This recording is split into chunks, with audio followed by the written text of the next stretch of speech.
Welcome back to another episode of the Miami Heat Roundtable. I'm your host, Amir. I'm joined today by Martel. You can find him at the Miami Heat Zone podcast. And we have Trent. You can find him at the Miami Heat Network. And we have another special guest joining the program today. We have Wes Goldberg, the host of Locked On Heat. Thanks for joining us today, Wes. Yeah, thanks for having me. Yeah, no problem. It's our pleasure. So, Wes, we have two important extensions looming in the next month. One of them is internal, obviously, with Jimmy Butler. The other is external with Donovan Mitchell. These two events will most likely dictate the direction that the Miami Heat will go this offseason. Some signs are indicating that Donovan Mitchell may sign his $200 million extension this summer and stay with the Cavs. And if that's the case, Wes, what do you think Miami's plan B should be this offseason? Like, what are some realistic, ideal trades that you think the Miami Heat should explore to help us compete in the East against the Celtics and whoever comes out of the West next year? It's almost two different questions, isn't it? It's what can they do to improve the team, and could that improvement actually help them compete with the Celtics, with a reloaded 76ers team, with a healthier, better version of this Milwaukee Bucks team? And I don't know that if they don't get Donovan Mitchell, that is out there.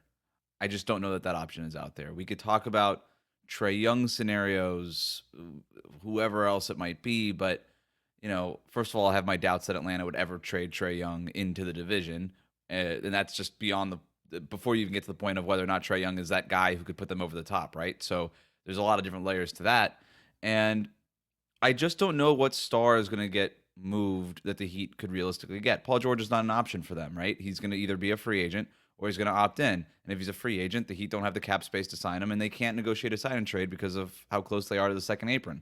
So it's not an option. LeBron's not going. He's not leaving LA. Like let's forget about that pipe dream. And beyond that, I just don't really see it. I don't know who the player is. Like even if Minnesota, we're recording this Tuesday afternoon, a couple hours before the game 4 of Mavs Timberwolves. And if they do lose and Karl Anthony Towns has another bad game and Minnesota decides to move on, all right, cool. Is Cat the guy that takes the Heat over the top? It doesn't really feel like it, right? Like the guy that just consistently comes up short in playoff moments. So to answer your question, I don't really know that option is there if Donovan Mitchell isn't that guy. The best you can hope for at that point is you get a better Jimmy Butler next year, that you get something done with the extension, you get a healthier, better version of Jimmy Butler in the regular season. You still get Bam Adebayo. You've got guys walking away potentially in Caleb Martin and Haywood Highsmith. Can you replace them with free agents or in the draft or however it might be? Can you find a way to maybe bring one of them back, perhaps? And you just hope for overall better health and for another run that's probably closer to the run that they had in 2023 and not so much, being the number 1 seed the way they were in 2022, right? And that's probably where you're at. Yep. And speaking of the playoffs, the common denominator across pretty much all the teams, well, not the Pacers, obviously, since they just were eliminated, was that all of them have functional size who could spread the floor. That Siakam, Turner on the Pacers, obviously Porzingis has been out, but still you have 2 6'4" guards. Jalen Brown 6'6", 6'7", Tatum 6'8". You have Al Horford, and then obviously on the Dallas side, the two big pickups were Gafford and Washington, two guys that I'm sure us Heat fans wanted to potentially sign or trade for last season. And then, of course, the T-Wolves have Gobert and Naz Reid and Cat. So do you see a world where we could potentially trade, let's say, a Tyler, if he's not willing to be our sixth man, or a Terry Rozier even, to get two players that are on, deals around 12, 15 million and upgrade our size? And I know Bobby Portis is someone we've been linked to in the past, and obviously he's not available. He has, I think, a year left on his contract and then a player option, but he's someone who makes $12 million. Is there a way we can get him and whoever else on the Bucks for a Tyler? Like, would that help us, do you think, compete against the Boston Celtics next season? I think it's something you have to explore, right? And now we're sort of getting into the moving around of the deck chairs instead of making that big upgrade. But I think, that kind of gets dismissed as a nothing. No, like moving around deck chairs, sometimes it's nice. It kind of changes the feng shui of the space and everybody's a little bit happier and all of a sudden, like, sometimes that stuff does help, right? And I think that will be something that the Heat have to explore if they're not able to use the Tyler Hero or Terry Rozier contract or something like that in a Donovan Mitchell trade. What can you do to maybe, to your point, split up that contract, get some size, create some versatility on a roster that I thought was overrated in terms of its versatility. I think we confuse versatility with a lack of specialized talent sometimes. And um, you could do that. And also to the point that I made before, like you've got two role players probably leaving in free agency in Highsmith and Caleb Martin. You're gonna have to replace those guys, and it's gonna be really difficult. So using one of those bigger salaries and breaking it up into two or three different players could be a way to at least come close to doing that. I hear you on Milwaukee. Bobby Portis wouldn't be the guy I'm looking at. I would be looking at Brook Lopez. I know he's 33, 34 years old. He's only getting older, but I mean, what's the window of this roster? It's a year, right? Probably 1-2 years, depending on the Jimmy Butler extension. So go get him, right? He's a guy that obviously could shoot threes and protect the rim and stuff. He fits with Bam Adebayo. You could get Brook Lopez in there, move Bam to the four, and still create some extra size and some additional shooting. Question is, like, would the Bucks do that for Tyler Hero straight up? I don't know. I guess you would have to ask Milwaukee that. Another team I would look at is Detroit. You know, that's a team that makes a lot of sense for a guy like Tyler Hero. They have zero shooting on the perimeter, zero playmaking outside of Cade Cunningham. They don't seem to trust Jaden Ivey at all. What do? They need some perimeter scoring talent. Could you propose a Tyler Hero for Isaiah Stewart and one other piece kind of swap? Could you get Isaiah Stewart and Jaden Ivey from them for Tyler Hero? I think that's something that you would have to explore, create some depth and create some more versatility that way. I think there's a lot of teams that could use a guy like Tyler Hero in that six-man role. And the Heat also will have to explore that because they're going to have to shed payroll. Because if this team does not have another superstar on it, it ain't worth what it costs. Like, it just straight up is not worth being a second apron team and one of the highest payrolls in the league for a team that was in the play-in tournament 2 years in a row. So now you're going to have some pressure being like, you know what? It doesn't make sense to have not just this payroll, but the limitations from a roster flexibility standpoint that it provides too. Like, they're going to have to maybe take a calculated step back in order to take that next step forward. Yeah, I definitely agree. And once again, thank you for coming on to the show, Wes. Yep. And so this unrealistic offseason, once again, happened last year with Dame. And this year is going to happen the same thing with Donovan Mitchell. In my opinion, we're not getting no star.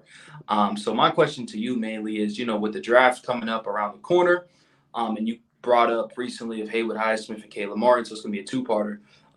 With our pick, with the Miami Heat, they've been drafting pretty solid, right? You got Tyler, you got Jaime, Jovic coming into his own.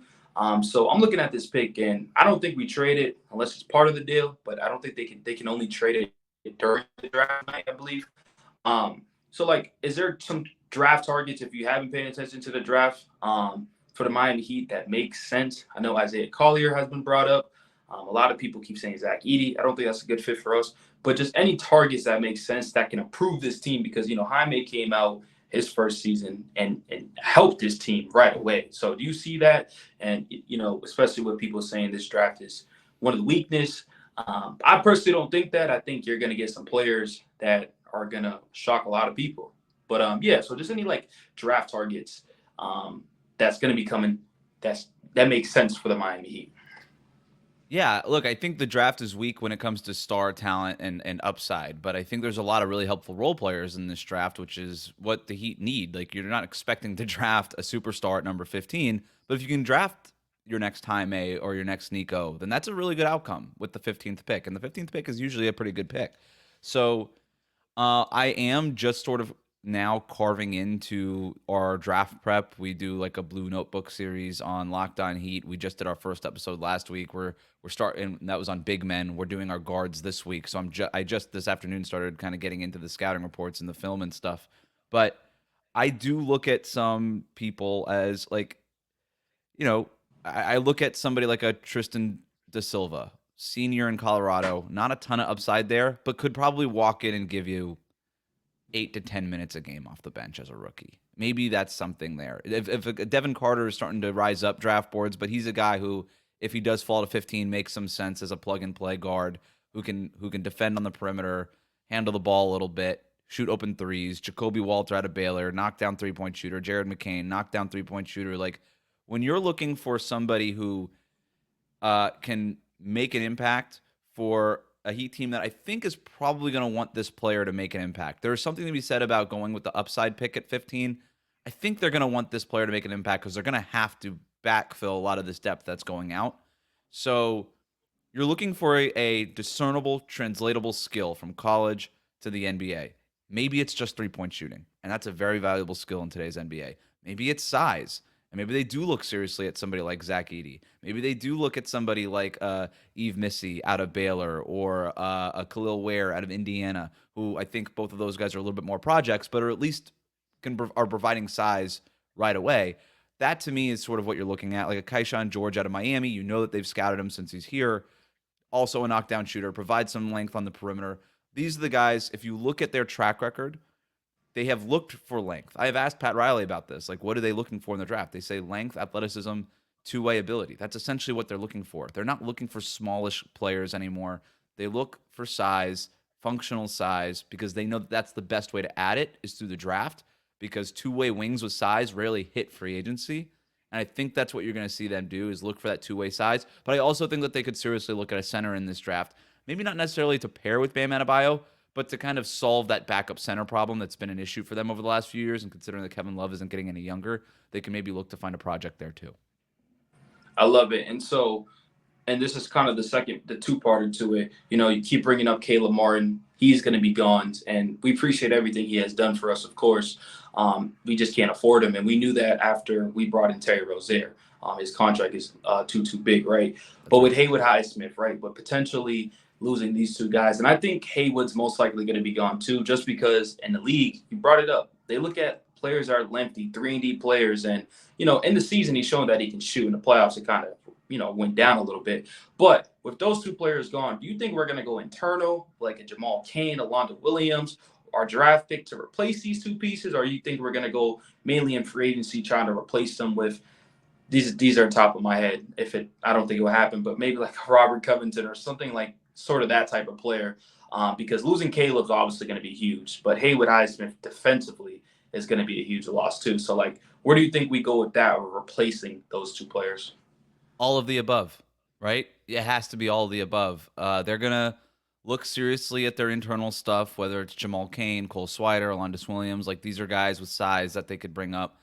I think Jamal Cain is a serious player that they will consider bringing up to the 15-man roster. They seriously considered bringing him up to the 15-man roster last year and ultimately went in a different direction. You could see the return of guys like R.J. Hampton, right, who they liked but cut, you know, off that two-way contract. Like, that's that maybe they kick the tires on that again. They will look at the draft. They also have the 43rd pick in the draft that they could use to address this also. And they will have to look at minimum salary guys in free agency. I think Robert Covington does make some sense for this team. I think a guy like Chetty Osman makes a little bit of sense for this team. Alec Burks, I'm not really sure what his contract value is anymore, but if you can get him on a minimum. But it's going to be pretty much limited to minimum contracts. They will have the option to use the taxpayer mid-level exception, which is about $5 million. But you don't just use that to use that. You have to make sure that that player is worth $5 million a year, that it's worth adding that to your payroll and getting even closer to that second apron. Are you able to? And that the only way you're able to do that without going to the second apron is if Haywood and Caleb both leave, and if somebody else opts out, you probably have to waive Orlando Robinson. And you kind of start going through the gymnastics of the whole thing, and it even limits you even further. So I'm not sure. I don't think it's a sure thing that they use the TPMLE either. So you're really looking for sure at minimum contracts and the draft, and that's going to be really difficult. But that's why it's almost just that's why the answer is all of the above. It's internal guys from the Sioux Falls Skyforce, the other people that they've scouted on other G League squads, the draft, and then minimum contracts. But that's what makes this so difficult, and it's why I wouldn't rule out like a major cost-saving move. This team doesn't want to take steps back. It doesn't want to lose talent for nothing, but we've seen them have to do this before, right? Where they pay guys, Tyler Johnson, James Johnson, Dion Waiters, whoever it might be, big contracts, and then later on have to attach some draft stuff to them in order to shed those salaries.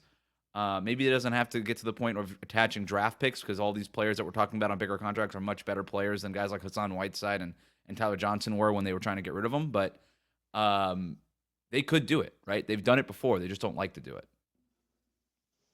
Yes. So now, Wes, do you believe in just paying players for what they've done in the past? Because don't get me wrong, like I think that Jimmy Butler and the Miami Heat have extremely overachieved in terms of, Jimmy Butler has been great with what he's been given compared to like, teams that are stacked up like the Phoenix Suns and the Clippers. So with Jimmy Butler pretty much getting older, he's 35 years old.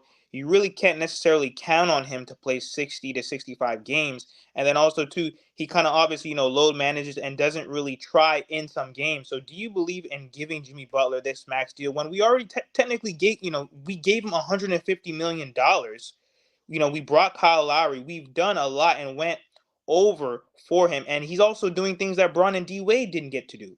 So you know what I mean? So from the Heat standpoint, I think that they've been pretty generous. So do you think that we should pay him? How do we move forward with Jimmy Butler at such a high price?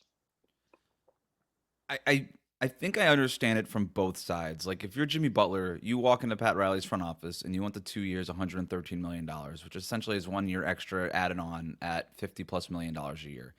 He's already under contract, not this year coming up for 48 and a half, and then the following year for 52 and a half, and then this one would add another one for like 56 and replace the 52 with another 56. So he'd be making a lot of money basically, and securing his NBA future. And he's going to walk into that office and say, all right, I just captained us through the second greatest era in Heat history.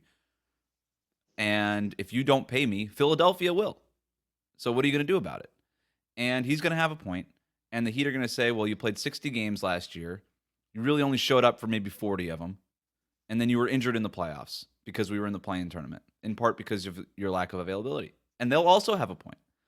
And I think both of these sides are at very different ends of this negotiation right now. And it's very interesting, and it's why I won't rule anything out. I think that the Heat will have to come to the table with something. I find it really difficult to believe that they're going to be able to stare Jimmy Butler in the face and say, we don't care. We don't care if you're happy. We don't care if you're upset about the extension. Just play another year. And have that work out to the point of Jimmy Butler being in a Heat uniform next year. And I do think that Jimmy Butler is still a really good player, but he's just not the same player that he used to be. But he could still be the guy who can help this team get. If you're talking about getting this team back past the Boston Celtics and all these, Jimmy Butler has to be a part of that, right? Like even if you just swap Jimmy Butler for Donovan Mitchell straight up, which Cleveland wouldn't do, but just hypothetically, that doesn't get you closer. I mean, it gets you a little bit closer just because Donovan Mitchell's a little bit more available in the regular season. You'd probably have a better seed. But I don't know that gets you materially up to the top teams in the league. So you do got to find a way to make it all work. If you can't get Donovan Mitchell, though, that's where all these things are sort of weirdly connected. If you don't get Donovan Mitchell, though, then what is your motivation to keep Jimmy Butler around? Because at that point, there is an argument to say, like, you know what? We're not going to give you the extension. We're not going to make things even harder for us to get that star player in the future by having you under a even larger, more expensive extension. If you can go get that money from Philadelphia, have at it, dude. Like, go for it. And I that's why I can't rule anything out. It's all interconnected. It's crazy how this works out. And the craziest part about it is that neither team, the Cavs or the Heat, can negotiate legally. We all know how this really works, but they can't negotiate legally with their own players these extensions until after the finals are over. So all of this stuff is going to be happening concurrently, right? So if you're the Heat, I think you try to buy in on the culture, what you've got established with Jimmy Butler, the relationship that you do have, and say, give us some time here. We're going to try to get you Donovan Mitchell. Because what you were saying before is like, yeah, they've been really generous, and Jimmy Butler didn't hold up his end of the bargain. You can argue that Miami didn't hold up their end of the bargain either. They never got that other star for him. They tried to go get KD. They tried to go get Damian Lillard. They didn't do it. They failed at that. So they didn't necessarily hold up their end of the bargain either. And so maybe there's a middle ground here is what I'm trying to get at. And maybe that's something that they can do. But we'll see. Money changes everything in the NBA, as we know. Yes, and then when you look at Bam Adebayo, he's been great, and I think that he gets a lot of criticism when he's really the only reliable guy on the roster in terms of 20 and 10 and great defense. But then, like once you look at the playoffs, he's exhausted. So what's an ideal four or a realistic four that can go next to Bam Adebayo? That's not like a 6'5", 6'4" guy, just to help like alleviate some of the pressure off of them. PJ Tucker. Oh God, Jay Crowder. Right? Yeah. Guys like that, right? To your point, you don't want them to be smaller, but they got to be strong. They got to be strong enough to help. I mean, PJ Tucker was guarding Joel Embiid in playoff games. That guy's so strong. Now, PJ Tucker's one of one, but if you could find a guy with strength and size who could space the floor, then that's what you're looking for. Those players are really hard to come by. I don't know what it would take to pry, say, a Grant Williams out of Charlotte, and that would be really funny to watch Grant Williams and Bam Adebayo on the same team together. But that sort of player could make some sense. I would also really, I think we all kind of get into the mode of, oh, well, if you move Bam to the 4, which I know is not what you asked, but if you move Bam to the 4 and you pair him with a bigger size center, like what can you go? I already brought up Brook Lopez. People bring up Jarrett Allen. People bring up these other like $20 million plus players. Go get a $5 million center who could just play there for 10 minutes a night. And over the course of 82 games, that's a consistent amount of wear and tear that you're taking off of Bam Adebayo's plate. Maybe that's something that keeps him fresher. Maybe you start big, but you don't stay big all game, and you're not closing big either. And and you acknowledge that it's not your best lineup, but you're doing it for the first 5 months of the year to make sure that Bam is a little bit fresher for the games that really matter in the playoffs. I think that could be an option too. I think it's probably a little bit of everything. Nikola Jovic, what he's doing at that 4 spot, if he keeps at this trajectory, that's your answer. He's the guy. You have it. But can you wait on that is the biggest question. He's 20. I don't know. If he can keep going on this direction, I think he could be a playoff ready player, a bona fide playoff ready player by next postseason. But we all that's not necessarily how development works, right? We know it's not always linear in that way, but I guess you would hope it is. But to your point, add some depth, add some insurance to this team in case that's not the case. You don't want to be relying on a 21-year-old player to be your absolute and only answer at that position. You got to add more depth there. Absolutely. Thank you, Wes. Yeah, of course. I think that's all we had, Wes, for this episode. So really appreciate you hopping on, of course. And I'm sure all of our followers already follow you on Locked On Heat, but do you want to let the audience know real quick where else they can find your work? Sure. Locked On Heat, YouTube, Spotify, wherever you get your podcast, 5 days a week of Heat content going on strong throughout the off season. Also, my writing throughout the playoffs is over at Fansided. I have an NBA column every Friday. Real GM occasionally features at The Ringer. And then we just started a new NBA show called the Just Basketball Show, available everywhere you get your podcast 3 days a week. So thanks for letting me plug it, and thanks for having me on, guys. Thank you, Wes. Yeah, appreciate it, my man. Have a good one, guys. Thanks again. Take care.